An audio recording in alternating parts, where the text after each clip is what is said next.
We are using the square root principle to solve quadratic equations.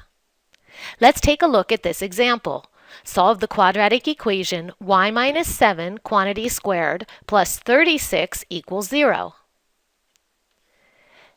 The key to using the square root principle will be to isolate this quantity that's being squared.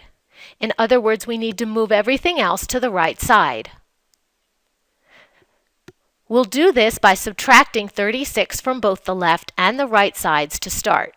So let's subtract 36 from the left side and 36 from the right side.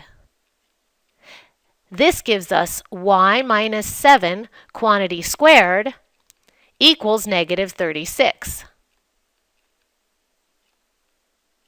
Now there's two things we want to observe. First of all, we have our quantity being squared on the left by itself, which is perfect. We can now employ the square root property. The other thing we want to observe is that over here we have a negative 36.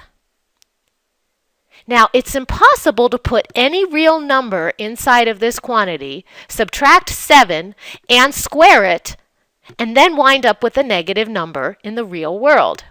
There are no real solutions that will make this equation true. This means the solutions to this equation are going to involve the imaginary letter I. They will be complex solutions. So let's see what we get. We have a quantity squared, and so to solve for y, we want to remove that power of 2 on the left side. To do that, we're going to use our square root property, which tells us that we square root both the left side and the right side. But we remember that when we square the right side, we have both a positive and negative solution that are possible. What do we get on the left side when we simplify? When you take the square root of y minus 7 squared, the square and the square root cancel each other out because they're inverse operations, and you're just left with y minus 7 on the left. And that equals, on the right, we have positive and negative square root of negative 36. But here, let's look at square root of negative 36 a little closer off to the right. Recall, the square root of a negative number is not a real number.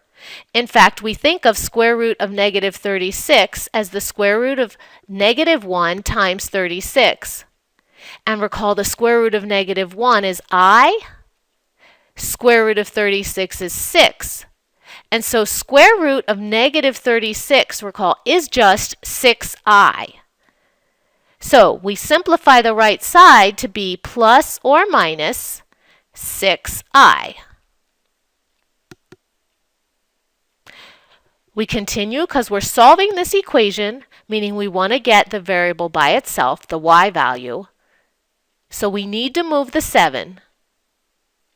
Let's use reverse operations, and let's add 7 to both the left side and the right side. And when we do that, we have to be careful. Notice, 7 cannot be combined with 6i because they're not like terms. So the 7, I'm going to stick in front of the plus or minus 6i. I have y equals 7 plus or minus 6i. And those are the two solutions to this quadratic equation. Y is 7 plus 6i,